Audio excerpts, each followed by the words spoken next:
what would you say to the person that doesn't have what you have? You have to know what's within you and you have to go for it. Count on yourself, bet on yourself, believe in yourself, and go forward.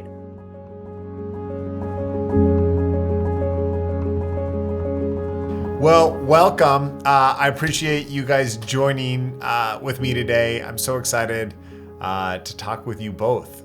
This has been I keep hearing the story of Chris and Karen from all of these people inside of Tax Lien Code. So I'm excited to sit down and talk with the two of you for a couple minutes today. So thank you. Thank you. Thank you. Yeah. Well, maybe introduce yourselves a little bit. Where are you from? What's your journey been like? How are you guys doing? I'm Chris, and this is Karen. and we have had quite the journey. 42 years together. Wow. 38 married. So we have an extensive journey. How far would you like to go? Well, at some point I've been married. Hold on, this is getting recorded, so I better get it right. May will be 23 years for me of marriage. And so I want a master class from you on a different call of 40. You said 42 years? 42 years together and 38 marriage. Well, I hope I'm always chasing you in terms of marriage years. I hope you're always going to be ahead of me. So, but at some point, I'd love some master classes in marriage because you guys are doing it right, it looks like. But let's start maybe with your investing journey and career. So actually, maybe backing up. How long have you been with Tax Lien Code? Wow, this is just a few months. Since February. Okay. February, yes. February? Yeah, so not even a few months, like a month. Okay, so what were you doing prior to Tax Lien Code and investing? In investing, stocks. Stocks? No real estate. No real estate. We did own an apartment that we rented for 18 years. Wow. Okay. We did that and then ended up selling it to the person who was renting it from us after they paid 18 years of rent. So we tried to give them a really nice price, being kind. Other than that, I've purchased a couple of properties for business that are currently using it, and purchased a few homes for ourselves. Yeah. And just rolling this 42-year journey. Yeah. What were you doing professionally before starting with Tax Lien Code? I'm retired for 4 years. So before that, I was into telecommunications. Okay. So Karen got to retire. Yes. Okay. What about you, Chris? I am still currently employed, self-employed. I am actually a bishop in the Lord's Church. Okay. So I run several churches, and I love what I do, so I'm not prepared to retire anytime soon. Yeah, I'm not sure. Maybe I'm going to get myself into trouble, but I don't know what happens when you retire from the Lord. That doesn't sound like a good idea. I don't think you really ever retire from the Lord. You may step back and take a lesser role as you encourage younger people to move forward. Sure. Well, so the loaded questions here. What inspired you guys to start? Obviously, you said you've had you've dabbled in real estate. What inspired you guys to begin a new journey with Tax Lien Code and a new financial path? Chris just. I always had a passion for real estate. I love looking at real estate, just driving around, seeing things, have toyed with doing real estate courses before, never completely got in there, and came across Tax Lien Code and signed myself and him up, of course, and notified him closer to the date. Yeah, we're going to go to this workshop and just check it out. He was talking about. So he's not going to let me go alone. So we ended up going and sitting and listening to what was going on, and it piqued our interest. And so we went the next step. Well, I wasn't looking for anything. Okay. I'm very content where I am. But when we went to the class and we experienced that new level of knowledge as far as real estate is concerned, like I say, sense makes sense. And if it's something that we can do, especially as we are getting older and grandparents, that we can do from home to secure generational wealth for our young people that's coming behind us. It seems like the smart thing to do, and it made sense with one, the interest rates as far as the certificates, and then going further into flipping and seeing the potential that was there. We said, why not? And we just jumped as they say, jumped off the plane, and we looking for that parachute to open. Praise the Lord. Yeah. Well, I'm curious about the mental side of it all, right? Karen, you registered for a class, and it sounds like didn't tell Chris. You just showed up at that class, the first one, didn't. What was the desire for you? I mean, you're retired.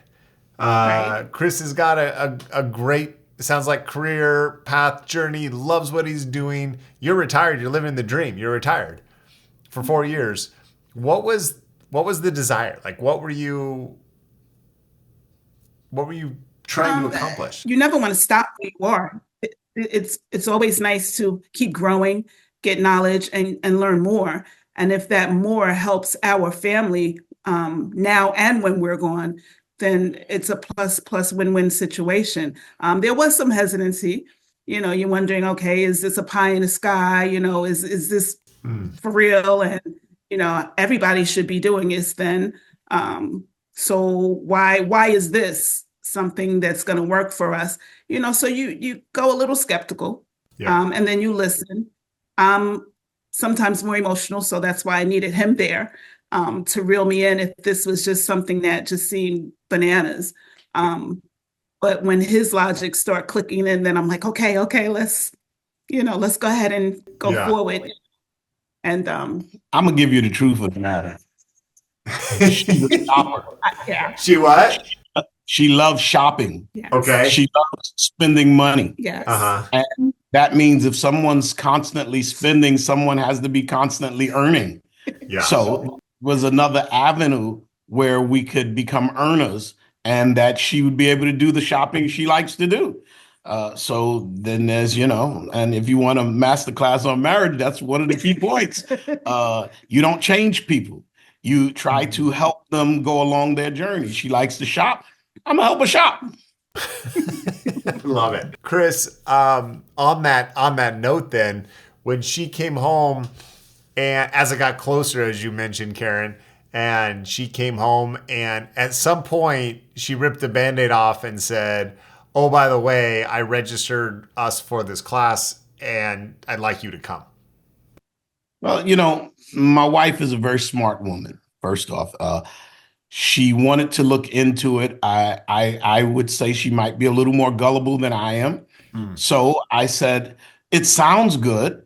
It can't hurt to go and listen to what they want to give to us. And after hearing the pitch and following through, before we left, we ended up registering for the 3-day class, the foundation class. And then we went to that and we registered for another class. And from there, we just continued to go forward. There's so much skepticism. Karen, you mentioned it, right? The pie in the sky. And first of all, what do you think creates that skepticism? And then second of all, at what point did you believe that it was reality? The skepticism is just what you see about you. There are so many scams and so many different things out there luring people in. You see it all the time. People, dive into something and then their life savings are wiped out. And so you're going to have a hesitancy. You've worked hard. You want to make sure that what you have put aside isn't just thrown away. Listening to the instructions in the courses, the workshops, it's like, okay, this can be doable.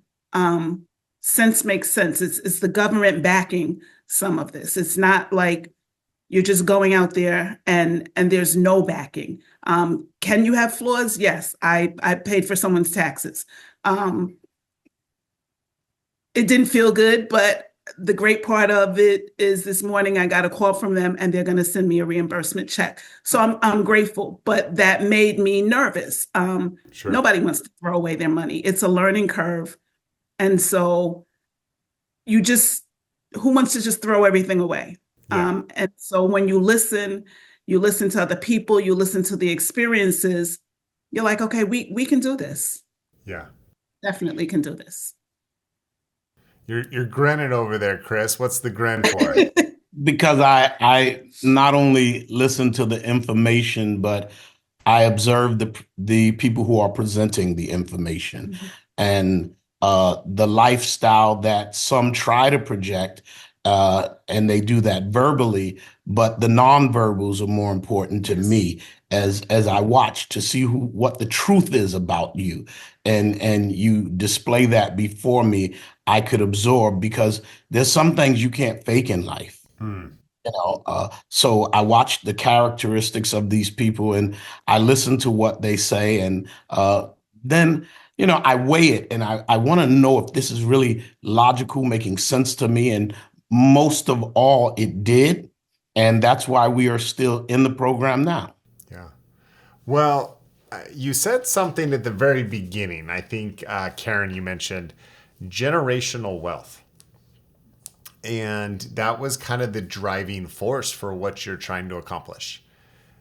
What do you view as generational wealth? Leaving, we have strong genes, we have strong personalities, and so do our children and grandchildren. I can't see my grandkids working for people. They need to be in charge, be the boss. And so we need to pave the road for them to do that. Corporate world can be vicious. This world is vicious. So if we as the grandparents and the parents take our role seriously, we're going to lay something out for our future generations that will continually keep building passive income, just that they're set. Because it's crazy out here. I'll say this, and I'm not going to preach a sermon on it, but maybe you should. The Bible declares that a blessed man leaves an inheritance to his children's children's children. So it speaks to a 4-generation blessing. And you're always looking for the vehicle that would help you be able to do such a thing. And then I look and I realize the amount of help right now that I still give to my adult children as far as schooling and different things that you do. And you sit back and you ask, well, if something happens to me, what's going to happen to them? It becomes a house of cards, if you will. So I said, no, we have to put something in place to ensure that if something happens to us, that I guess they call it cash cow, I guess, but that flow would continue while we're gone. And then to have it where you can understand it to the point we can teach it to our children and their children, where they can take it over. I mean, we'll dump the money into it to get it up, get it running, make it large. And then if they can take it over, I don't ever see them having to work for anyone else. They can work for themselves. What's the biggest thing that you want to teach your kids then? Responsibility, earning your own money, because Papa's not going to just keep giving it to you. I love the, how many kids do you have? 2. 2. How many grandkids? 2. 2. Okay. That's a great start. It's amazing how, like, now, because you're talking 4 generations deep, you feel responsible for. Right. What you're talking about is so different than so much of our society. Okay. So much of our society is, hey, go get an education, go get a job. And you're saying, Karen, that our kids aren't going to be that. Our kids, our grandkids, they're not going to go work for somebody else. So you feel this massive responsibility to teach them how to work for themselves. Give them a different mindset. The world is preaching to get a civil service job, if you will, and to retire. I've always asked people, at what point did you say this is it?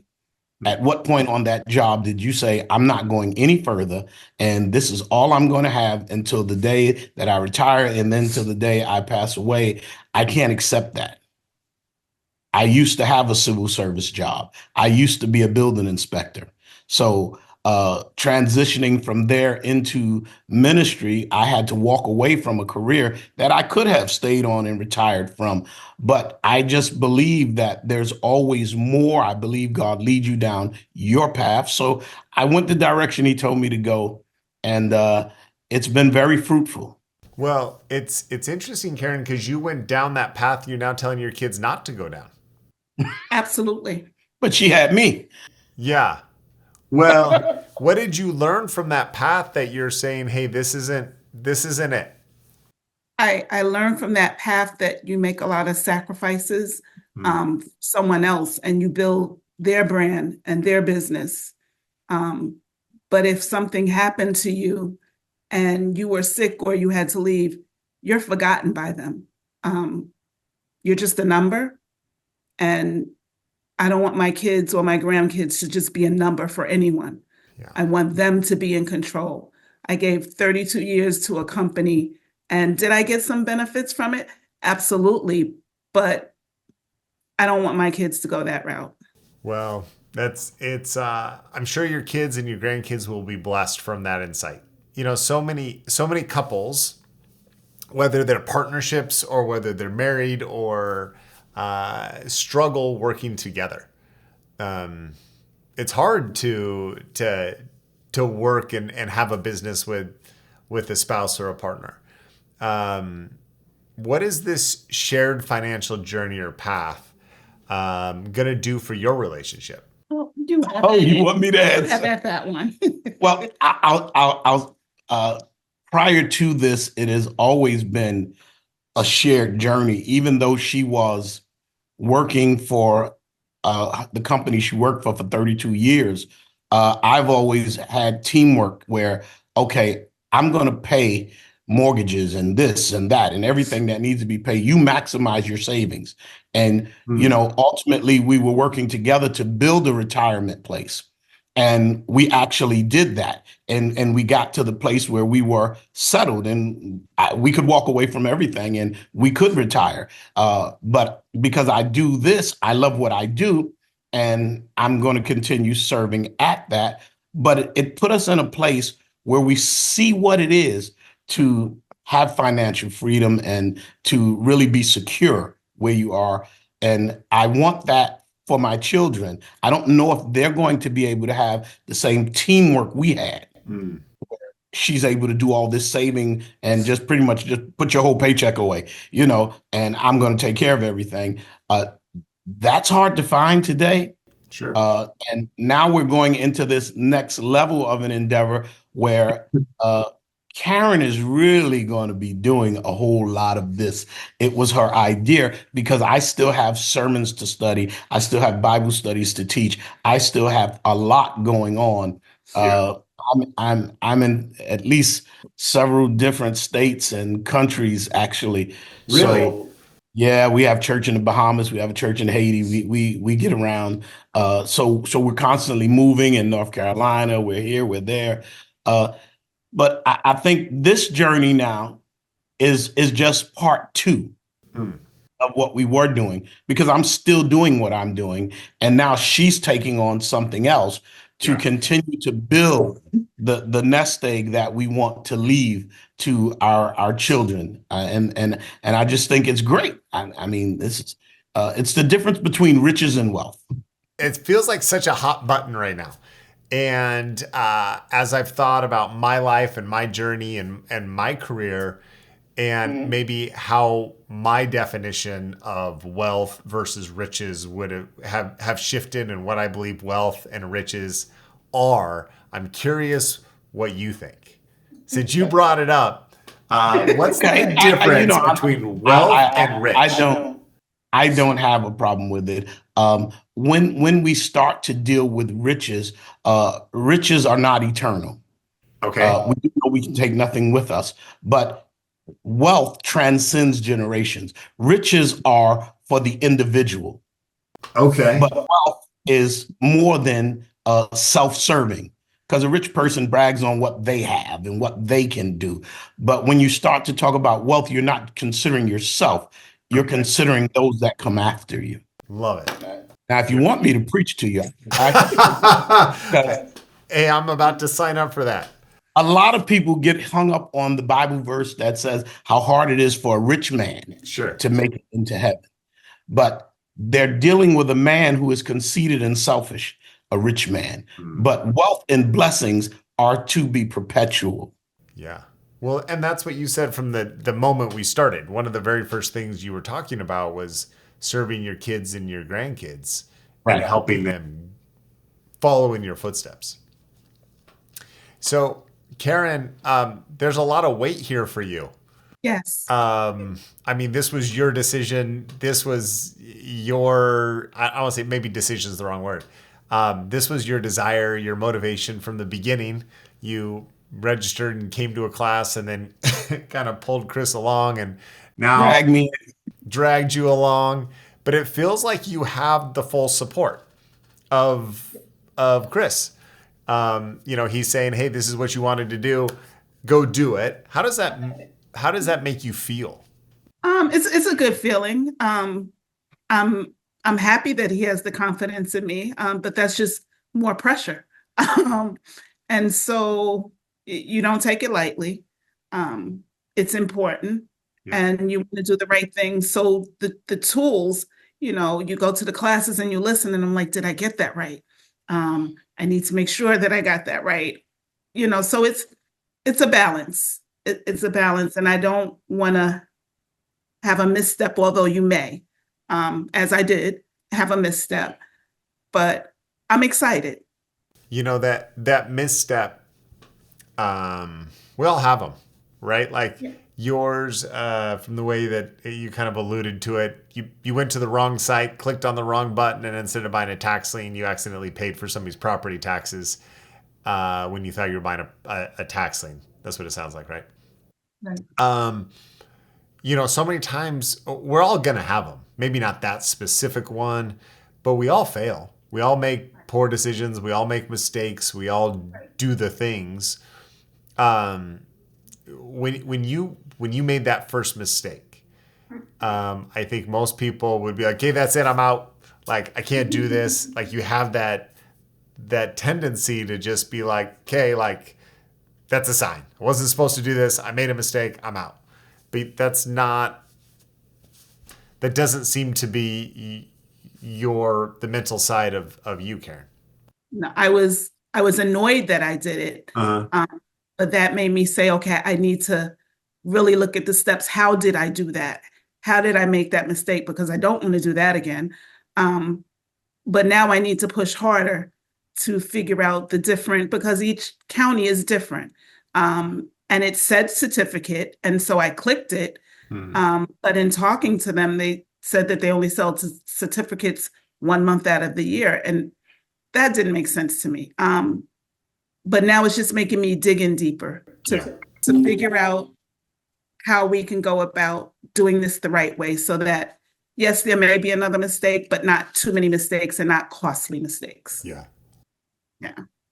I actually thought it was comical. You did. I really did. I mean, you're not going to use money when you start something that's necessary for your livelihood. Right. So the money she was working with, I, kind of smiled and I was like, okay, because that's a learning lesson. And I know that once she makes that mistake, she's not going to settle with it. It's going to gnaw at her. And she's going to perfect it. So I thought it was comical. I really did, and I haven't turned back. We look forward to going forward. Yeah. And I think she's going to do great. I appreciate your marriage so much because I think that, especially at the beginning of a marriage, you're so worried about those failures that, hey, I don't want to tell my spouse that I messed up. I lost some money. And that fear of a failure of I'm going to let my spouse down, I think prevents and stops a lot of people. That if I take this money that's jointly ours and I go and I make a mistake or it doesn't work out as well, then I have to go to the person like, Karen, this was your idea. And Chris is like, okay, like I'll support you, but it's still your thing. So then having to go back to Chris and be like, hey, Chris, I messed up. I live by logic. First off, accepting that failure is going to happen. You're going to have mistakes. So my logic is prepare for failure and you'll always find success. So, I mean, even I try to tell her even something as small as if you know you're going to your office frequently and you carry your cell phone, have a charger in your office and a charger at home. Just in case you fail to charge your phone, you have a charger there. Always prepare for your own failure and you will always succeed. So, Karen, how does having a supportive spouse with that motto prepare you or help you be successful? It's no holds barred. I'm allowed to fail, although I don't want to. I am allowed to, and grace is given. And so he knows that I'm not doing anything intentionally to harm us. It's all to make us better, but it's still new. It's a learning curve. So get back to the computer, learn some more, and do better. Yeah. The damsel in distress mentality. The damsel in distress. Yes, it's my job to come in as the knight on the horse and pick her up. So when she fails, Yeah. she knows already. He's got a plan. So if this doesn't go, he's got a plan. He's not going to go forward without a plan to be the safety net. Yeah. I just love that idea of grace is given. And I think that it's incredible for each other, right? Like, I think that's such an incredible just marriage tool and philosophy. But I also think it's an individual philosophy. It's incredible, Chris, that you're giving that to Karen, that grace is given. But so many times we don't give grace to ourselves. Karen messes up and you're not forgiving yourself. That grace, like we're not in a space where failure is okay, where it's okay if I'm not 100% every single moment and every investment works out exactly the way that I think it's supposed to. That's true, but nobody really wants to be a failure. So it's a balance. You know you're going to, but that's not your desire. That's not your goal. That's not what you set out to do. You set out to do your ultimate best, but you do learn from your mistakes. So when you make them, it will make you better. Yeah. And you have to keep remembering that. But when you mess up, you're going to be like, why? Why did I do that? But you got to fix it and go forward. Yeah. You can't stop there. Otherwise, you'll be stagnant. Do you think we define failure incorrectly? I do. I think so. I really do. Many people think that you don't have to break an egg to have an omelet, but you have to. I mean, that's a reality. And it comes both ways, trusting each other as spouses. When I came home and told her that God told me to walk off my job and start a church, and she looked at me and she said, well, where we going to start the church? I said, in our house. She said, what? But, before we knew it, rapidly, it moved to, you wouldn't believe this, we had 75 members in our house. And we actually ended up having to just go buy a building because I don't like renting anything. In fact, we've only rented 1 year in our entire life. Wow. So we don't believe in that. So we'll struggle to make it. We do what we have to do. And, we're a good team. We fight together. She sided with me. And here we are 14 churches later. 14? Yes. Yeah. Well, you have a pattern of I want to say success, because I don't know, like, just as I think people define failure wrong, I think maybe sometimes people define success wrong. But you have the ability to do, it sounds like. 14 churches, It's not one church. That's not 75 people in your house. What lessons have you learned together in the last 42 years that contribute to your expected success in real estate? Never quit. Make plans. You can't just throw something against the wall and expect it to work. You have to define a process. You have to communicate. Just go for it.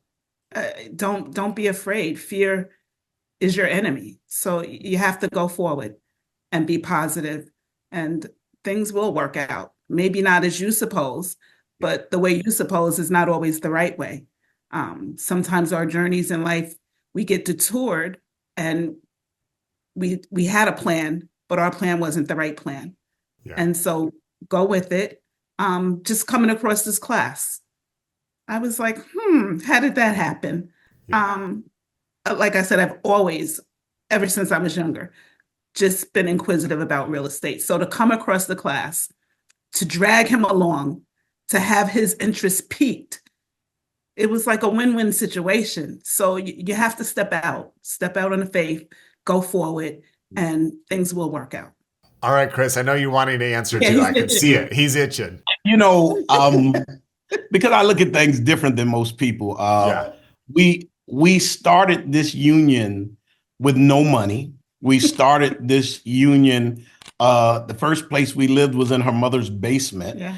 And our marriage was never built on things. It was built on the two of us. We've always said, if we have to live in a shoebox, as long as we together, we can build, we can do whatever we need to do. So long as we have each other, we're not going to be afraid of failing.